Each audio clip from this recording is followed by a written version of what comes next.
Okay, go ahead. All right, so I'm going to talk about robots that learn by doing. And to start off, let's talk about a little bit of motivation. So one of the things that I'm really interested in is how we can build intelligent machines. And I think maybe for a lot of you, maybe when you were younger, you maybe watched a movie or a TV show, you saw some kind of intelligent machine, and maybe that got you really thinking, well, maybe this is something I want to work on, maybe this is something that I'd like to learn more about, and maybe we should try to figure out how we can build machines that are as intelligent, versatile, and adaptable as the ones that we see in movies and on TV. So maybe this is perhaps a little before your time, but perhaps you know about Rosie the robot, or maybe a little bit more recently, Baymax, a robot that can help people that's also very intelligent and adaptable. Or maybe you're a fan of Star Trek, you know about this guy. Or if you're feeling a little more nefarious, maybe this is kind of more your thing. But in all these cases, these are machines that we've imagined. They don't actually exist, of course, but they're highly flexible and highly adaptable. And maybe one of the things we can think about as a bit of a thought exercise is what would it really take to build machines that exhibit this degree of intelligence and flexibility? Let me give you an example. Who here has seen the Terminator? All right, so when the Terminator travels back in time, he finds himself in a very uncomfortable, very unfamiliar situation. He's in a different time in the 20th century, and he doesn't have any clothes. So he figures out, he doesn't get confused, his software doesn't crash, he goes out and he finds some folks that he can maybe borrow some suitable attire from. So he's adapting, he's highly flexible, highly resourceful. Maybe this is a little bit of a facetious example, but here's something maybe a little more realistic. Imagine you have a big oil tanker. Getting this oil tanker to navigate to its destination is something we can actually do autonomously today. It's actually not all that hard. But we can't have the oil tanker going around without a crew, because if something goes wrong, if someone needs to go down to the engine room and tighten some bolts somewhere, that's what you actually need the person for. So it's not the really complicated kind of planning, navigation, figuring out where you are in the world. It's this stuff. It's the messy, perceptual, physical interaction, the situations that require resourcefulness, adaptability, and dealing with unexpected situations. That's where you need this guy. That's where the highly flexible human intelligence is so crucial. So if we're going to think about building highly intelligent machines, we really need to think about things that can handle situations like this. So how can we get started thinking about this problem? Well, one of the things we need to do is we need to deal with real-world, highly unstructured environments. Machine learning has made tremendous progress in that area in recent years. So, for example, deep learning techniques are quite good at handling a wide range of different unstructured situations. The basic idea behind deep learning is very simple. You take a very large, high-capacity model with a very large number of parameters arranged into layers. You train that model with a large amount of data that has been labeled very well to produce the right kind of supervision. You backpropagate the errors of your labels back through the model, and you train it to do the tasks you want. And because all the layers in this model adapt to the task at hand, you end up with a very powerful model that can handle unstructured environments. So you can do things like recognizing objects and images, translating text, and recognizing human speech. Of course, none of this actually gets you the kind of flexible and highly adaptable behavior, because nothing here tells you about how to actually make decisions. So this is a model. It tells you how to interpret data, how to interpret observations, but by itself it's not enough to actually have the flexibility and adaptability to figure out that when you travel back in time to the 20th century, you need to find some clothes to wear.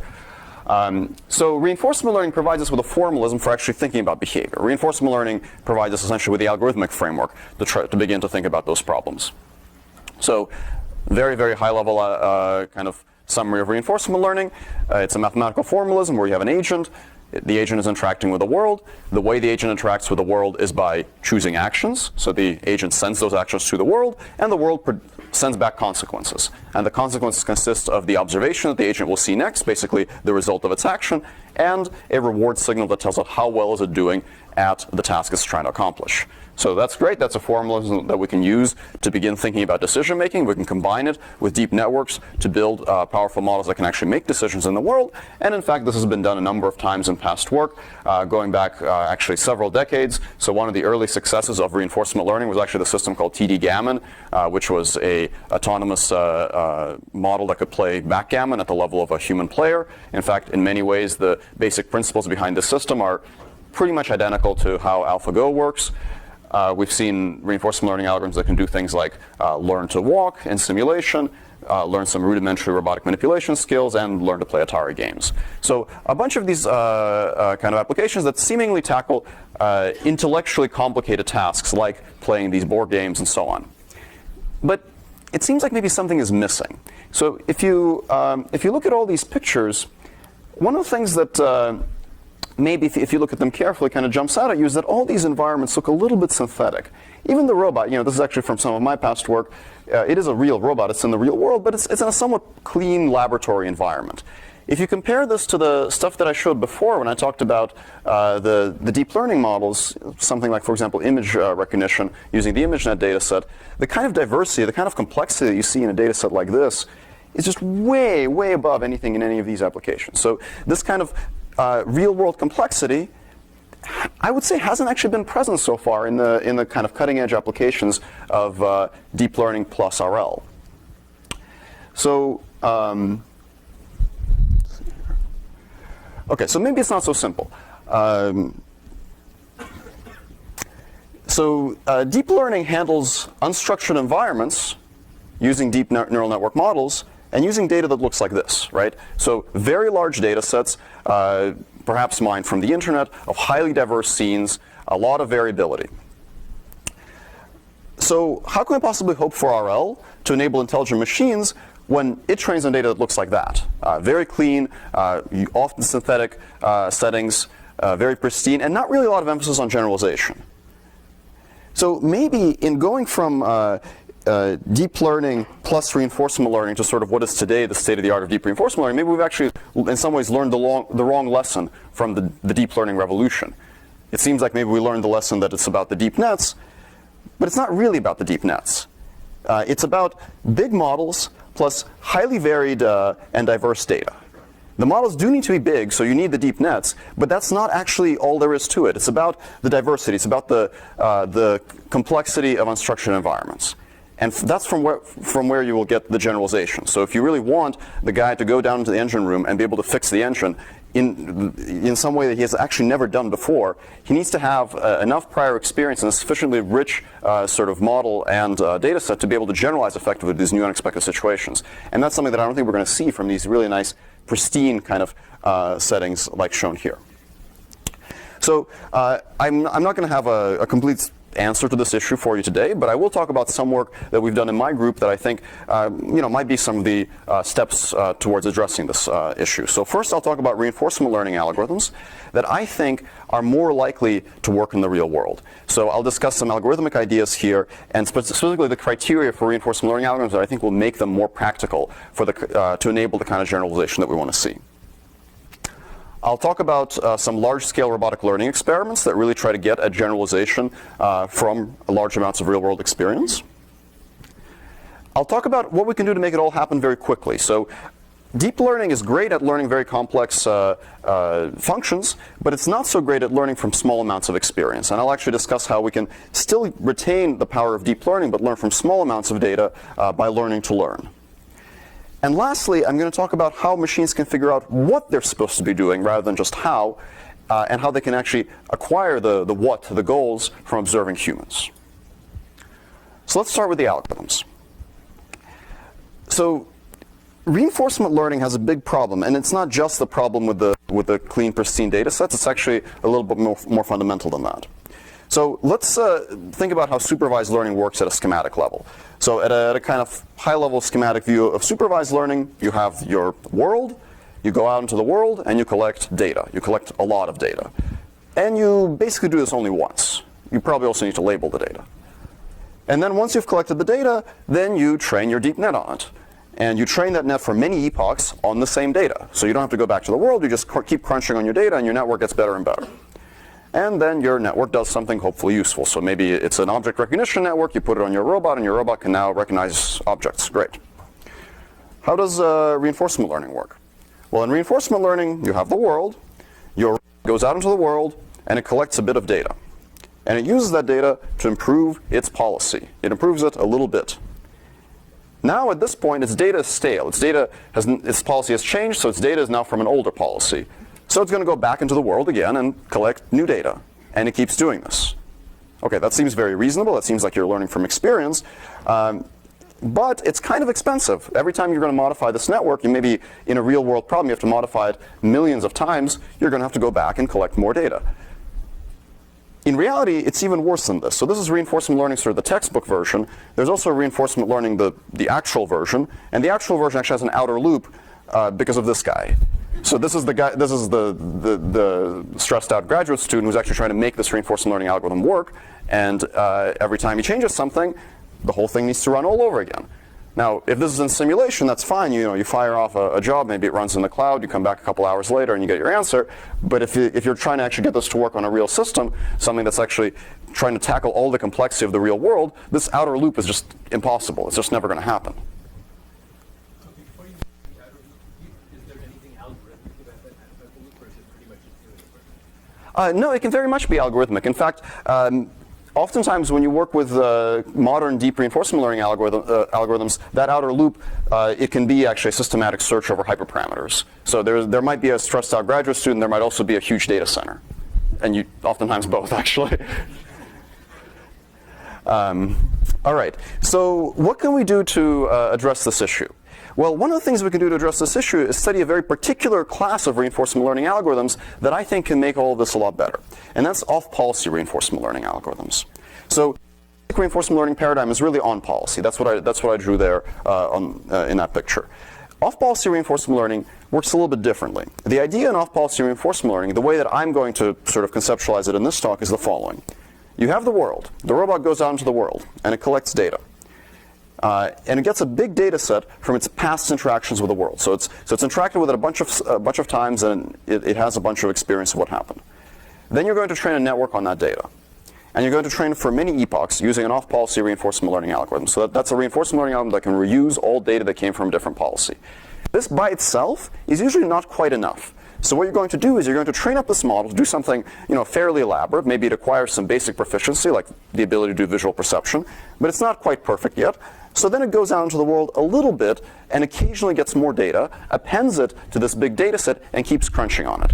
So the high-level distinction is up front, collect a ton of data. Maybe it came from even from other tasks. Do many gradient steps, and occasionally go back out into the world and collect a little bit more data. And the stressed out graduate student who needs to tweak his algorithm, the nice thing there is that he can benefit from all the data that's been collected so far. So if he spent a week collecting data on his robot, maybe now he decides the algorithm is not good enough, he wants to change it, that's fine, you still have all that data, so you don't have to start entirely from scratch. Okay, so is this really like a serious issue? Is this something that we have to contend with? Like, why worry about this? So this is a video from a paper that we did a couple of years back now, and this is a robot, a simulated robot, learning how to walk. This is, it learns how to walk actually fairly well. It fails a few times, but eventually it converges. I think this is pretty cool. But if you were to run this on a real robot, it would take 6 days of real time. So this is a simulation. Of course, it ran in parallel and all that good stuff. But if it was for real, it would be 6 days of real time. And this is just to run on an infinitely flat plane, on an infinitely large flat plane, without any obstructions, without anything. So of course, if you want an actual robot to run, you don't just need this. You want it to run on the road, you want it to run on the gravel, you want it to do the parkour and run whatever kind of weird terrain you want it to run on. And if you're collecting new data every time you update your policy, you have to cycle through all of those different possibilities every single time. So you collect a little bit of data on the road, on the gravel, on the parkour, update your policy, and then do it all over again. Hundreds of times. So the real world is just not that simple. This kind of stuff is not going to work. So basically, in the real world, that thing is not just a trial of somebody running. That's essentially round robin through all the possible situations that might occur every time you update your policy. Okay, so how does off-policy reinforcement learning work? What are some of the ways we can design these algorithms? So off-policy reinforcement learning at a very, very high level is basically the problem of prediction. And the question that we have to answer is, what are we predicting? So a very straightforward thing to predict, and that's what I'm going to cover in the first part of this talk, is predicting the sum of future rewards. So this is, those of you that have learned about Q learning, temporal difference learning, etc. That's what this is doing. You can also predict future observations, and this is sometimes what goes under the title of model-based reinforcement learning, and that's also a really good option here. In fact, they're probably not as different as you think. I'm not going to have time to go into that too much, but if you want to know more about the connections between model-based and model-free learning and why they might not be different as you think, there's quite a bit of prior work. There's a very recent paper from my group that you can also check out that I'm just going to plug here, but I won't have time to cover it in detail. Instead, let me talk about the first kind of off-policy RL, where we're going to learn to predict future rewards. So to do that, I'm going to need to introduce a little bit more notation. So we'll go back to this kind of simple schematic picture, but now we'll attach some letters to it. So we'll say that actions are denoted with A, states are denoted with S. The reward is a function of states and actions, R of S comma A, and the action is sampled by the robot from some distribution pi A given S. So the objective in reinforcement learning is to maximize the sum of expected rewards with respect to your policy. So you're going to choose the policy for which, if you actually act according to that policy, the total rewards in expectation will be maximized. And there's a very, very useful object that we can introduce that will help us develop off-policy algorithms, and that's called the Q function. Many of you might already know what it is, but I'll just summarize it really quickly just so we're all on the same page. The Q function basically tells you if you're in a particular state and you take a particular action and then you follow your policy, what will be your expected reward. So a very simple way to recover a policy, if you have a Q function, is to just say, let's set our policy to choose the action that maximizes the Q function with probability 1 and choose all the others with probability 0. In reality, you might want to inject a little bit of noise into it so it's not doing the same exact thing every time, but that's basically the high-level idea of how you can get a policy out of a Q function. So what this basically says is that all we need to do is figure out how to get a Q function, and once we have it, we have a policy. So that's all we're going to concern ourselves with, is how do we get the Q function. So the Q function is the sum of expected rewards, and the nice thing about it is that you can actually break it up recursively like this. You can say the current Q function is the current reward plus the next Q function.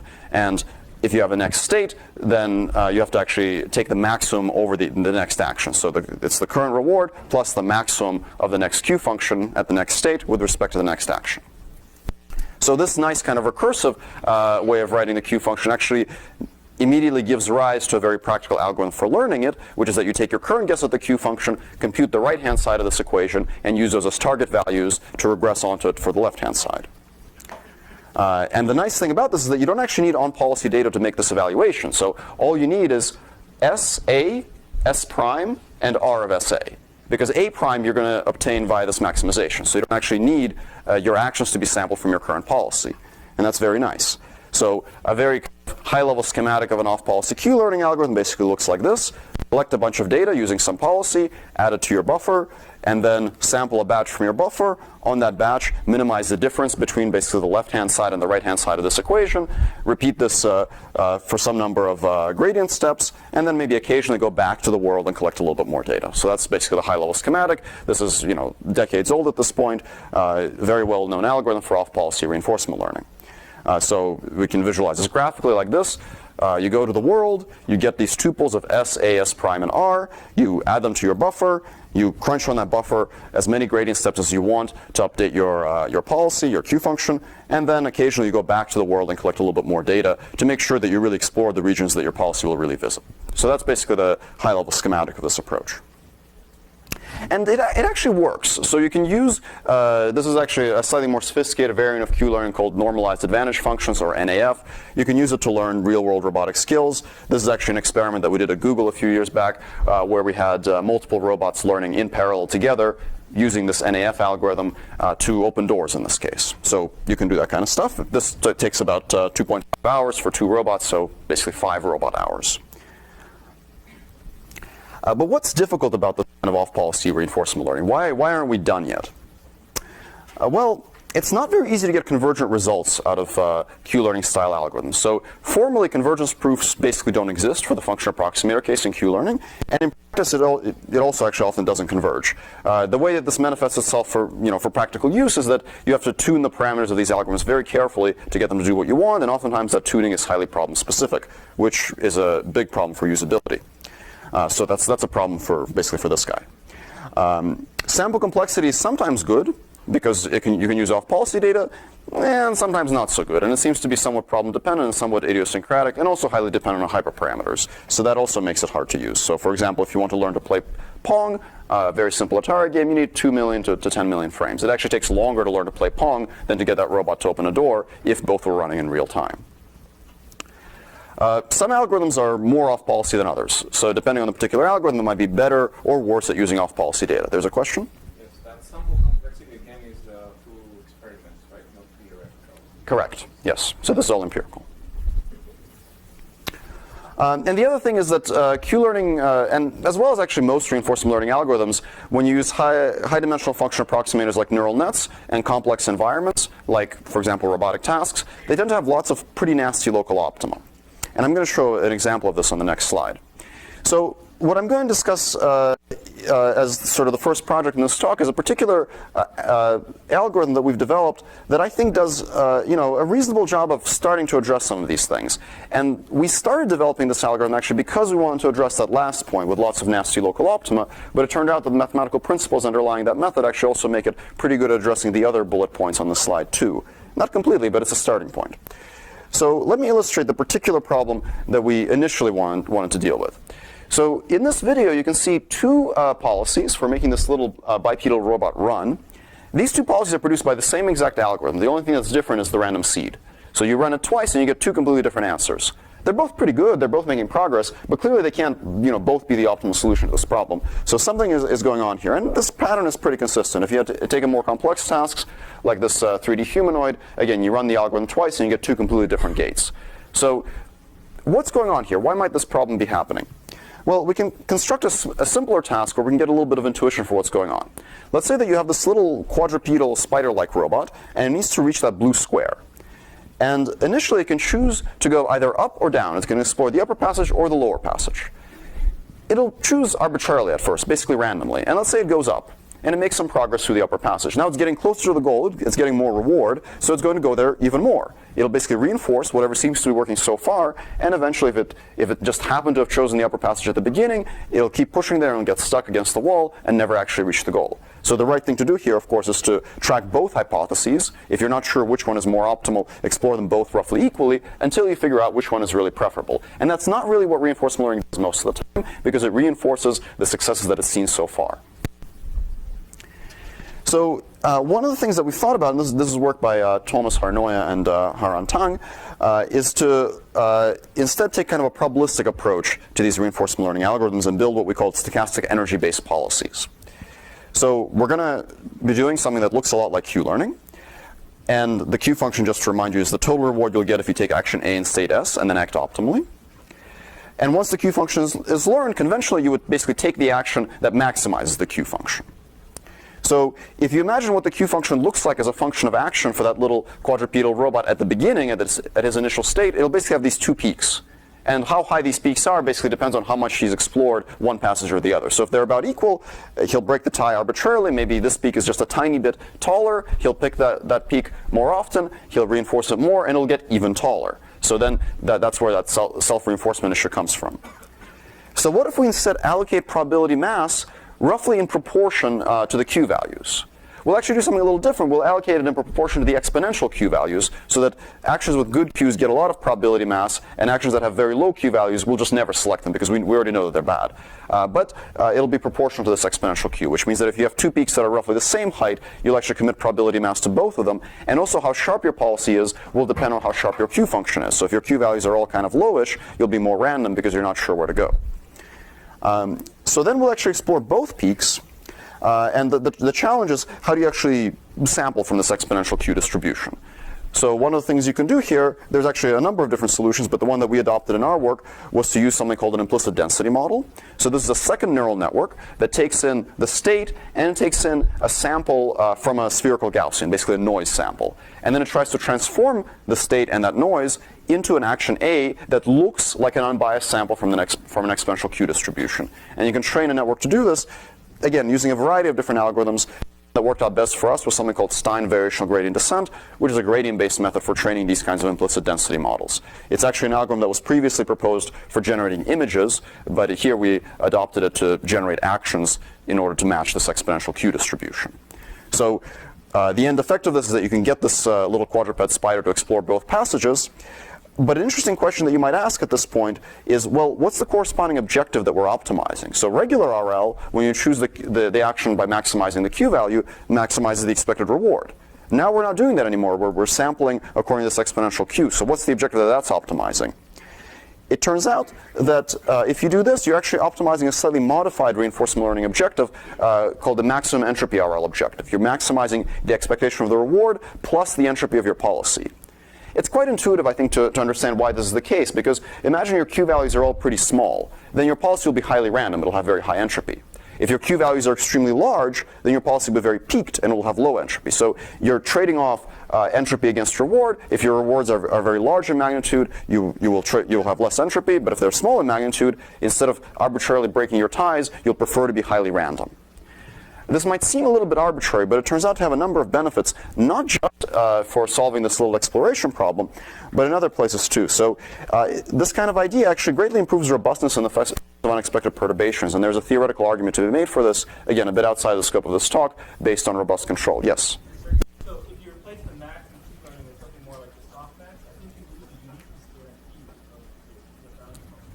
the value. So for max and RL, the Q function is actually unique. For max, but now you're doing something with the stochastic or soft max or those things. Yes. I don't believe so. So I think there's a proof in Brian Zebart's PhD thesis that it is in fact unique. But I'm like 90% sure of that. You get better exploration, which I've already covered.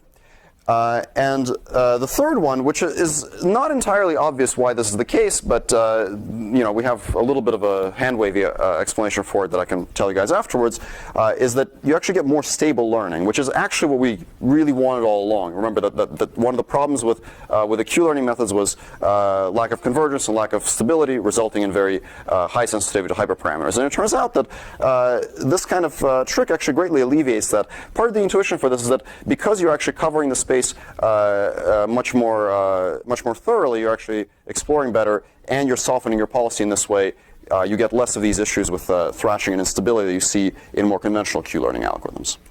So let me illustrate an experiment that we did to kind of evaluate these things a little bit. This is a robotic learning experiment. It's here the robot is trying to stack this Lego block, so it's trying to put the yellow block on that red block there. And you're going to see a slightly fast-forwarded version of learning. This whole thing takes about 2 hours of real time. So this is how it starts at minute 0. By minute 12, it's moving roughly towards the target, but not quite getting there yet. Let's see, I think next is 30 minutes.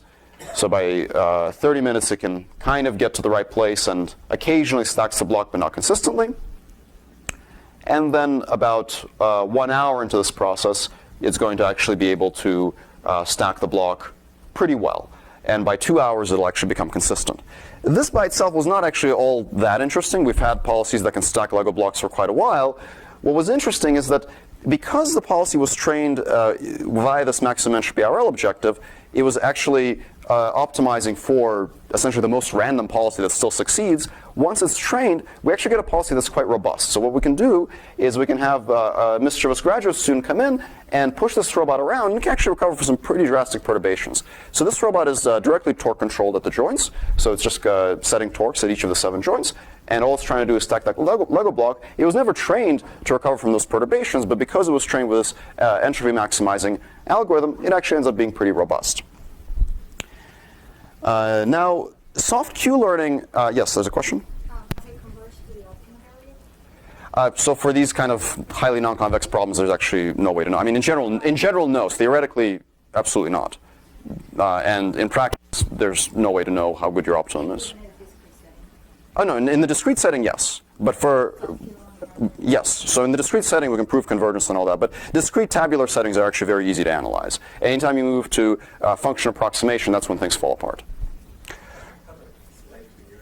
At the end of your training, you have a control algorithm. Right? Yes.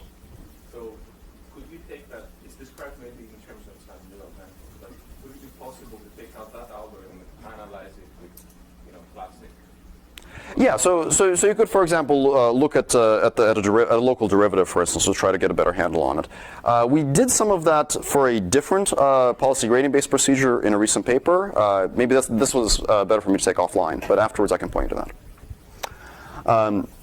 Okay, so soft Q learning, structurally as an algorithm, is trying to find this optimal, at least locally optimal soft Q function. And to do that, it trains a second network to actually generate samples from this Q function. It's not actually an actor-critic algorithm. The critic is the value function of the actor. It's actually a Q learning algorithm. It's trying to find the optimal Q function, not the actor's Q function. You to develop an actor-critic version of soft Q learning, which we call soft actor-critic, where you have a simpler policy. Maybe the policy is not an arbitrary energy-based policy. Maybe it's something like a Gaussian mixture model, something easily parameterized, and a Q function that actually is the critic of that policy, meaning it's trying to evaluate the Q function of the actor rather than the optimal Q. And it turns out that if you do it this way, you have some interesting trade-offs. It actually ends up being much easier and more stable to train because you don't need this complicated Stein variational gradient descent algorithm for approximate inference. It's still multimodal and entropy maximizing if you use something like a Gaussian mixture model, but the distribution class is more limited because you're not representing any arbitrary energy. So if you make these trade-offs, it turns out you actually get an algorithm that works very well, especially on a bunch of kind of standard benchmark tasks. So this video, this is, those of you that have done some work on deep reinforcement learning in recent years probably know about this task. This is the half cheetah benchmark task. It's not a very interesting task. You have to get the cheetah to run. And oftentimes people will show videos of their algorithm learning the half cheetah task, and when they show that algorithm, they have to pick some random seed. Maybe they pick a random seed, or maybe they run the algorithm 20 times and they pick the best random seed. This is actually the worst random seed. So this is basically the worst case scenario for the algorithm. We ran it a bunch of times and we picked the worst one. And it ends up running very fast. This is actually, to my knowledge, this is the current state of the art for how fast it runs once it actually converges. And it takes a fairly modest number of episodes. It ends up being, on the order of hundreds, less than 1,000 episodes basically for convergence. So it's interesting to look at the different runs of this algorithm on this and other tasks. So what you're seeing here are 3 methods: DDPG, which is a previous actor-critic algorithm, TRPO, which is a policy gradient algorithm, and SAC, that's soft actor-critic in red. The dark line shows the mean of a number of different runs, and the pale lines in the background show the rewards of the individual runs. And what you can see is that not only does the soft actor-critic do better, the runs are actually very consistent for different random seeds. And I think this is actually a very important property for thinking about algorithms that are practical to deploy in real-world settings. TRPO is actually not that bad. It just looks bad because this is a very small number of episodes. So if you were to stretch it out about 10x further, TRPO will get very good as well. And you can run it, the soft actor-critic in the real world also for some block stacking tasks. Okay. So that was kind of the more math-heavy kind of algorithmic portion of the talk. For the rest of it, it'll be a little bit more lightweight, but I do want to get through some other stuff too. So far I talked about some algorithms topics that I think are important to get reinforcement learning algorithms that really generalize effectively in the real world. But now let's actually tackle generalization head on. One of the things I mentioned is that you do need much more diverse, much larger data sets to really get that kind of flexibility and resourcefulness and adaptation. So let's look at some potential ways that we could study that question.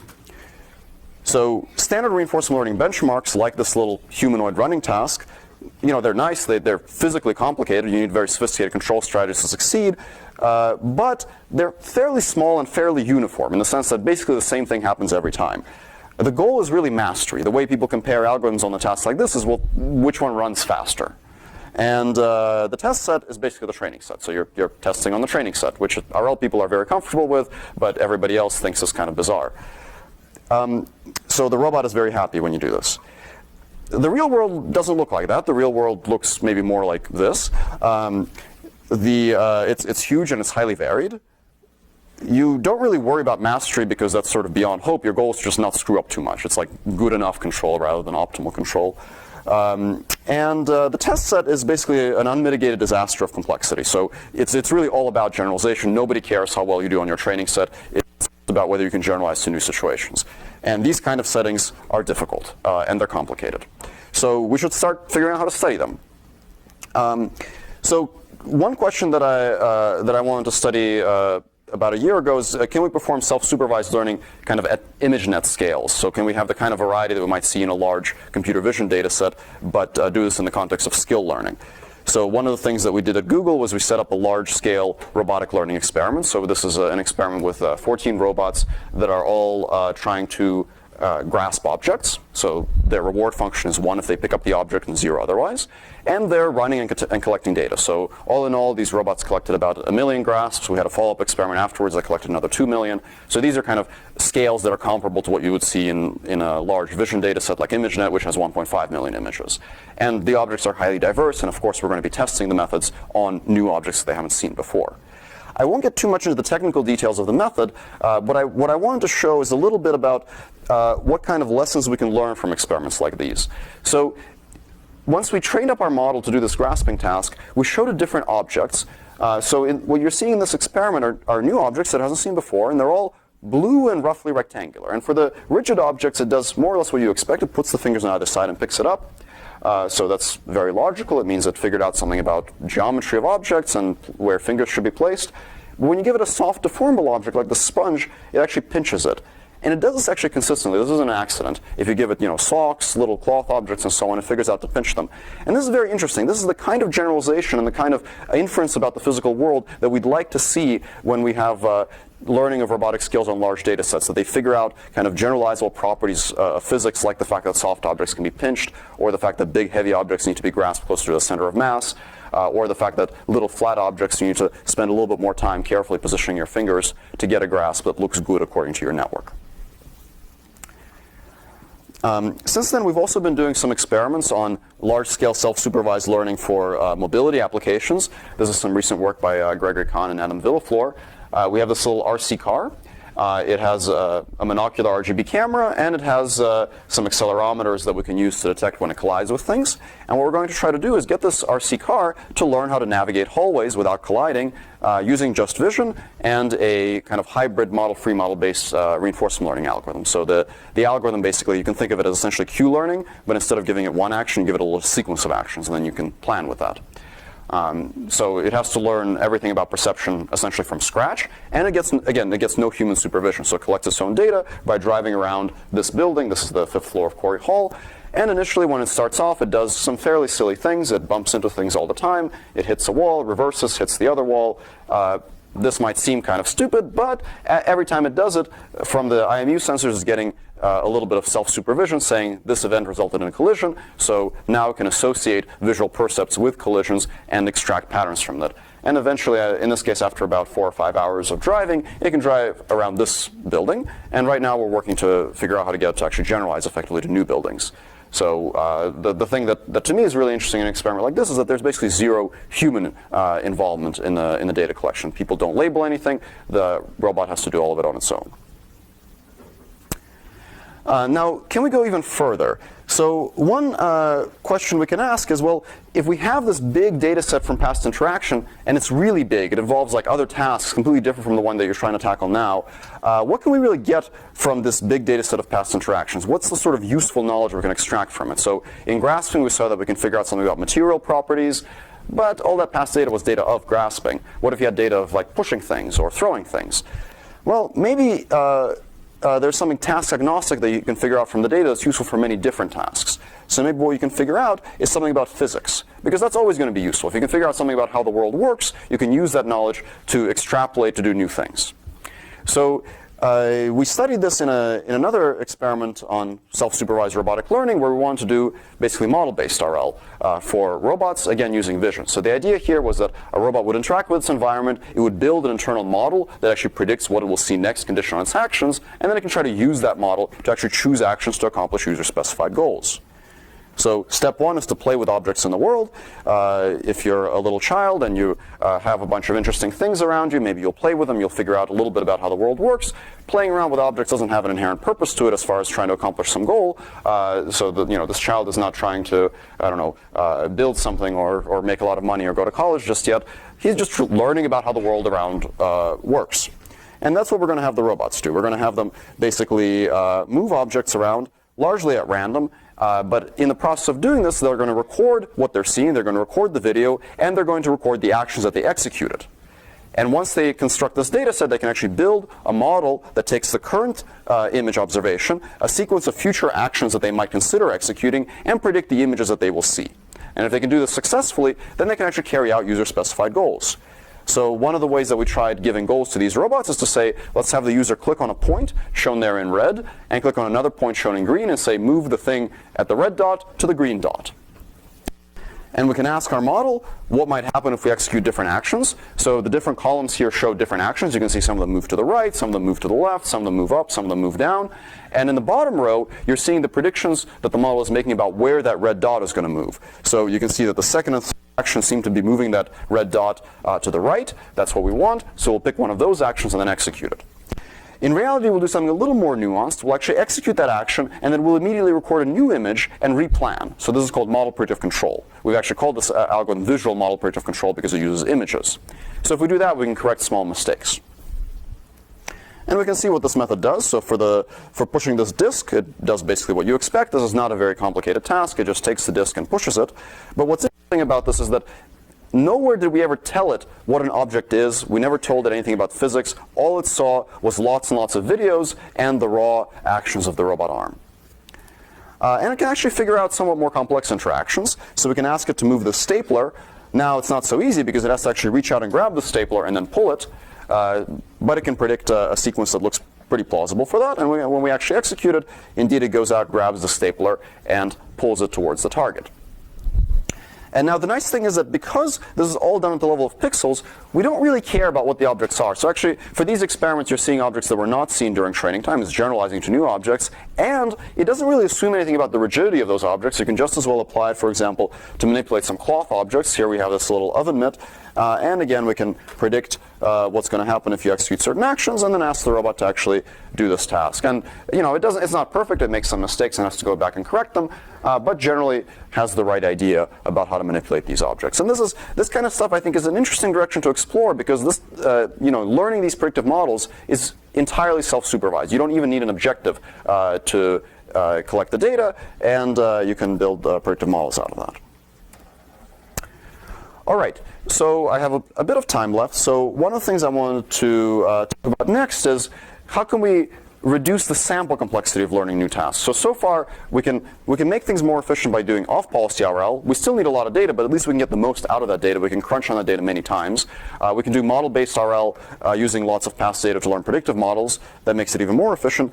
But if we want to learn new skills with just a few trials, that's something that's still very hard. Humans have no problem with that. If you show somebody a behavior a couple of times, they can pretty much figure it out. They're not going to be a master at it. They're not going to, achieve perfection, but they can kind of get the gist of it very quickly. So far we've seen that we can use past data efficiently. We can use past data to generalize, but can we use past data to actually learn new tasks more quickly? I would posit that it's actually too much for us to hope to have RL algorithms that just always learn very quickly, because even people can't do that. Even for the grasping task, a child needs several years before they can consistently grasp objects. But afterwards, once they grow up, they can learn new skills very quickly. So they're getting something out of those first few years that's useful as a prior for acquiring new behaviors later down the line. So can we have machines that do that too? Can we use the experience of learning to learn to learn? The basic framework for doing this that seems to work really well with deep learning algorithms is the meta-learning framework.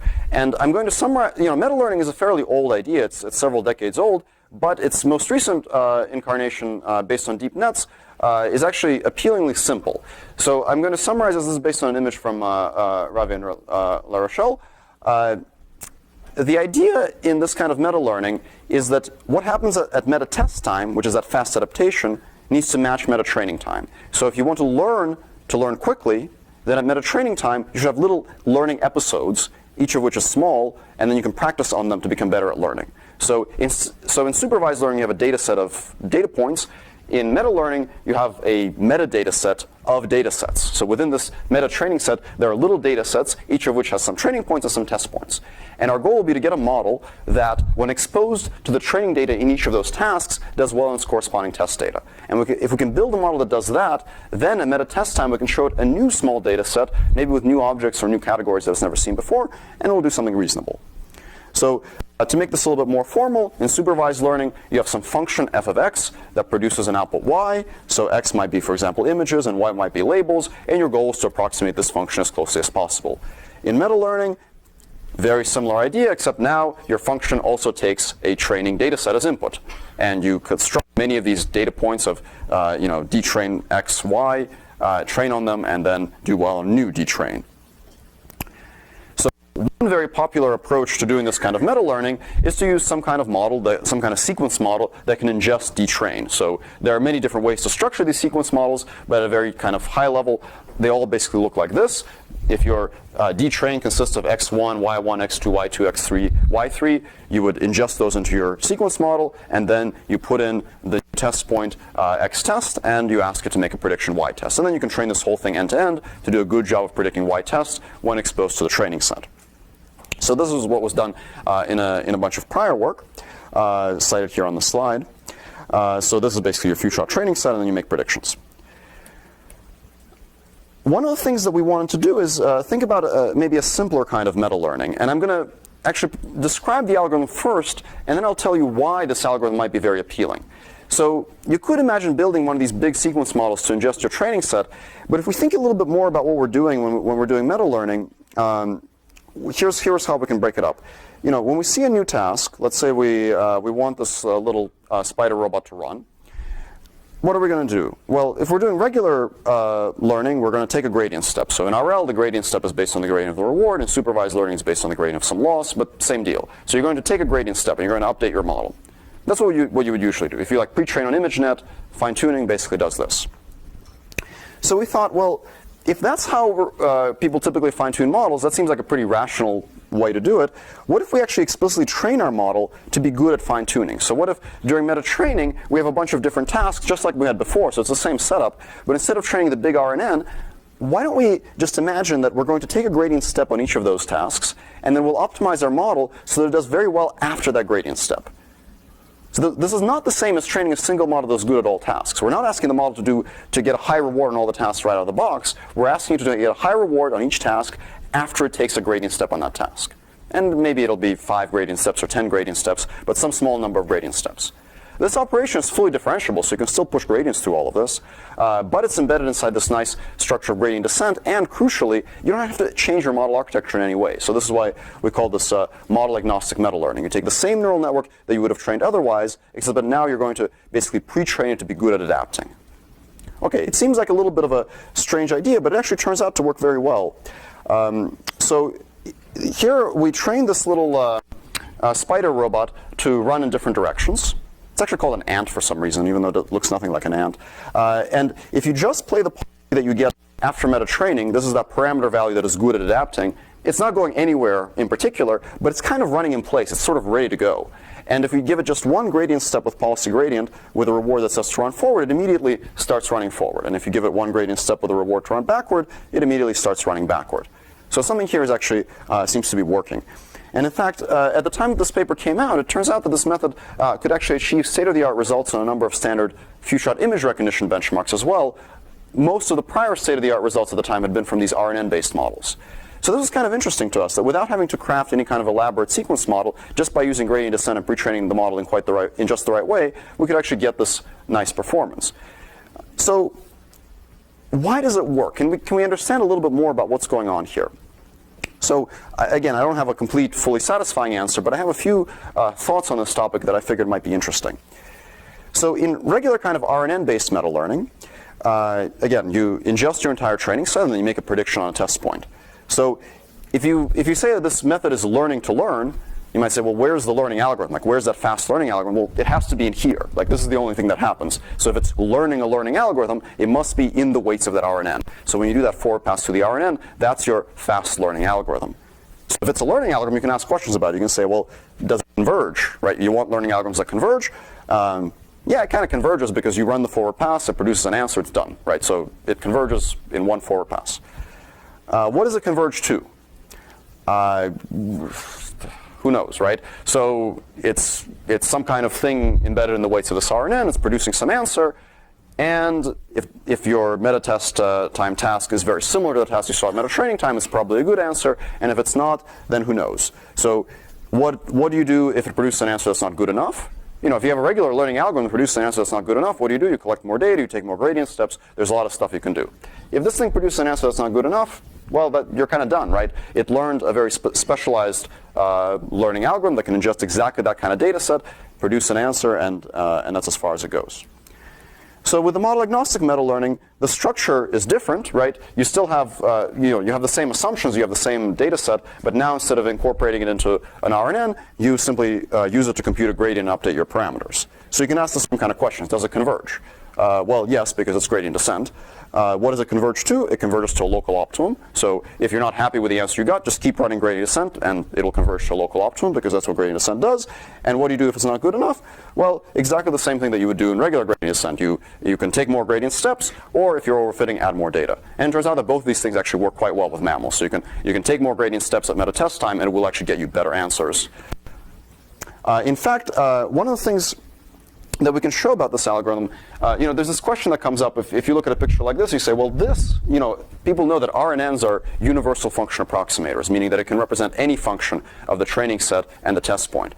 So you might ask, well, do we lose anything from restricting ourselves to the structure of gradient descent? It turns out the answer is actually no, well, almost no. So you can actually prove that this kind of computation graph can represent any function on dtrain with the one caveat that it has to be permutation invariant, because it's unaware of the ordering of those data points. So the RNN imposes an ordering on the data points, gradient descent does not. With that restriction, if you have a deep enough network, you can actually represent any function, which means you can represent any learning algorithm just within the weights of that network.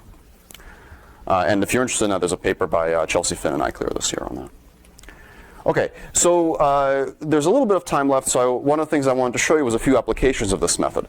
So one of the things we've applied this algorithm to is what we call visual meta-imitation learning. So the idea here is that we're going to have a robot learn tasks from a single human demonstration, and it has to use vision to perform those tasks. So the policy will be represented by a convnet, it has to output the commands for the robot's joints, and it has to do so from seeing just one demonstration of a particular task. We're going to do meta-learning, which means that for the meta-training set, we'll collect a large data set of other tasks. So the tasks are all structurally similar. They all involve, in this case, placing objects, different containers, and every task in the meta-training set consists of one training demonstration and one validation demonstration. The model is trained so that when you take a gradient step on the training demonstration, you do well in the corresponding validation demonstration. And then at meta-test time, you can show it new objects that it hasn't seen before and ask it to do something for those. So here's what meta-test time looks like. This is a demonstration. So the demonstration is provided here with teleoperation with a VR headset. And you can see that this person wants the apple to go in the blue bowl. So now you take a gradient step on this demonstration, and then you go in, move the objects around a little bit, and then play back the policy with the updated weights, and figure it out that, in fact, the apple does go into the bowl. So the schematic here, this is basically the mammal algorithm. You have the loss function is a behavior cloning loss. Simply match the actions of the demonstration, and that can let you do this fast adaptation. Now, this last section I'll cover very quickly. Actually ties very well into what I just discussed. So far I talked about how you can how you can learn quickly, how you can do reinforcement learning, but how do you acquire objectives? How do you figure out what you should be doing? One of the things that would be really nice is if we didn't really need a score to figure out a task, but we could just watch people doing something. What if we can just go on YouTube and harvest a bunch of videos, figure out objectives from those, and then go and perform the tasks? So I'll skip this part. And I'll just talk about how we can do this actually using the mammal algorithm. So it actually requires a very small change to the method. Before, in the meta-training set, we had the validation demo obtained with teleoperation, and we had a training demo obtained with teleoperation. Now, all we'll do is we'll replace the training demo with a video of a person. We still have teleoperation at meta-training time for the validation demo. If we do that, we're essentially training our model so that when you update it on a video of a human, it does well at controlling the robot. That means that at meta-test time, all it needs to see is a video of a human without any teleoperation, and it can figure out the task. Now, there's kind of an obvious problem with this, which is that, well, you need a loss function to compute a gradient, so what the heck is your loss function from a video of a human? So we thought about this for a long time. We thought about doing something really clever, but in the end, we just decided to do the usual deep learning thing, which is just learn your loss function. So instead of having a loss function that you design like squared error, you just say, that's represented with a network. This is actually a time convolutional network, and let's train it via the same meta-learning objective. So you actually have a learned loss function. It's basically trained so that when you compute gradients through it, those gradients are good for updating your network to match a human demonstration. And if we use this trick, You can get stuff like this at meta-test time. So here, Kevin is showing the robot that he wants the peach to be placed in the red bowl, and he's just showing it with his own hand. And the robot looks at this video. He's never seen this bowl or this peach before, and it can actually figure out that, yes, if Kevin moves the objects around, it really is the red bowl that matters, and the peach really needs to go into that red bowl and not anywhere else. And this method actually works decently well. We actually had a demonstration at NIPS in December where we put this algorithm on a different robot. We had it set up at the conference center, and lots of people could try it. This is a reasonably viable way to do things. So I talked about robots that learn by doing. I talked about RL algorithms that maybe are better suited for the real world, things like off-policy RL algorithms. I talked about generalization from large amounts of real-world experience, making it all happen quickly with meta-learning, and how we can learn what to do by observing people, by actually acquiring objectives from video demonstrations with humans. All right, so and conveniently right at the end of my talk, my presentation crashed, which is very appropriate. So at this point, I'd be happy to take any questions. We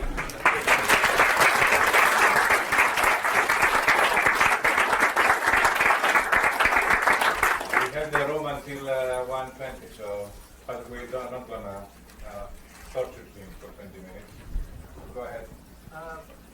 Thank you for the great talk. So if I got the right takeaway from the generalization section, it was that you found it beneficial to be learning something about the physics model simultaneously with learning the control signals or whatever.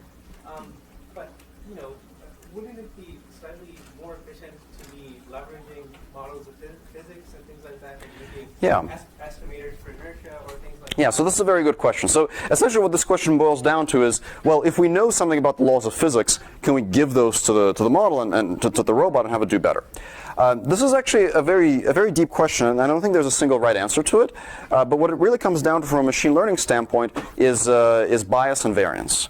So anytime that you introduce prior knowledge into your model, unless your prior knowledge is actually perfect, which it never is, you're introducing some amount of bias. And the question to ask is that bias worth the reduction of variance? Meaning, you'll need less data to learn your function, and is it worth the fact that your function might be a little bit less correct as a result? I think one way to answer that question is to think about not just about knowledge that we have, but also knowledge that's hard to get. So you don't want to just give something to the robot because you know it. You want to give something to the robot because you know it, and he doesn't. So basic properties of physics, we don't know, which things the robot knows or it doesn't, but basic properties of physics like, collisions and the fact that objects have inertia, maybe that's something that's hard to learn, but maybe it's also not that hard to learn because it happens all the time around us. Anytime you drop an object, you see gravity affecting it. Anytime you push it, you see inertia. So maybe it's just not that hard to figure out. Maybe we don't need to give that prior knowledge. And I think, there's not a single right answer to it. I think it's on a case-by-case basis with each piece of knowledge, but that's, I think, the right question to be asking.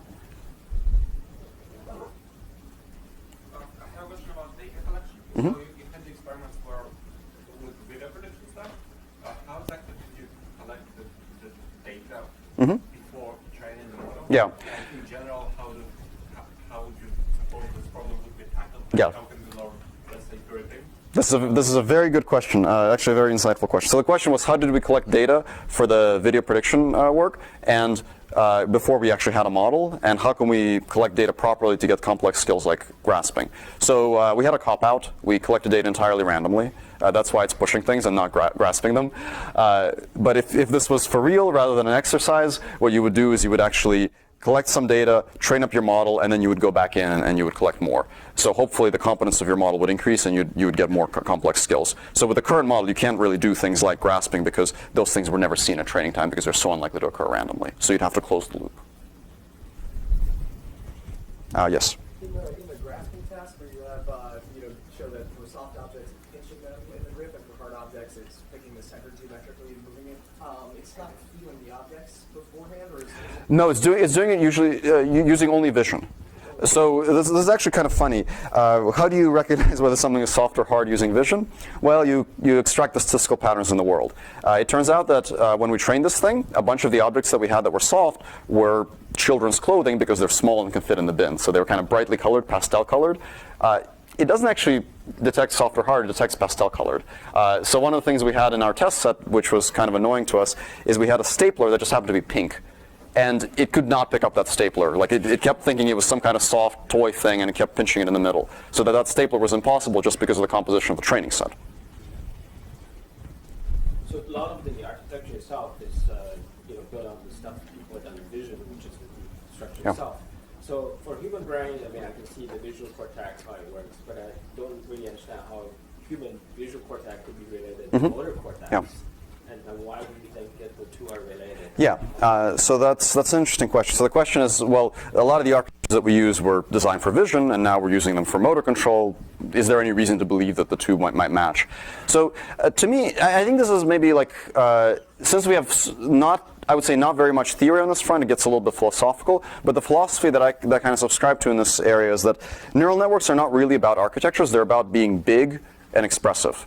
And insofar as something is big and expressive, it can capture a very large class of functions with the little caveat that confidence seems to work really well. But except for that little asterisk, I think it's really the big and the deep part that matters, and maybe it doesn't matter all that much what the particular design is. Yes? So does the soft learning work better in any environment, or is there like certain kind of environment? Yeah, that's a good question. So the question was, for soft Q learning, does it work better in some environments rather than others? So the answer with any RL algorithm is that it works better in some cases than in others. So that's a universal truth.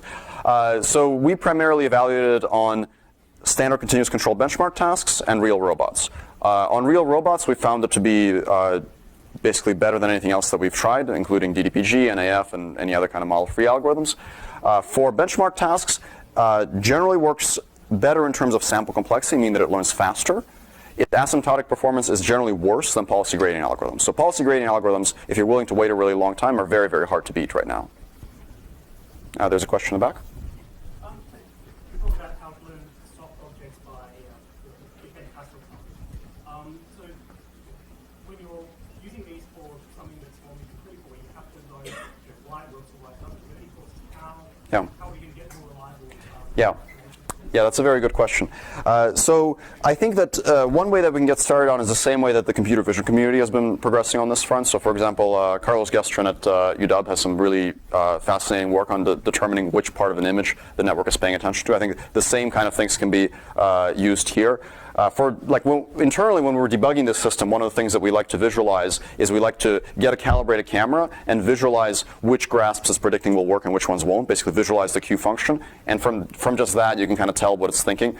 Our bin had these little screws that were holding it down to the table, and earlier prototypes of the system were obsessed with trying to pick up those screws because they looked like nice, easy objects. So this kind of debugging would visualize that for us. We would see a lot of potentially successful grasps on those screws, and we knew that something was a little amiss.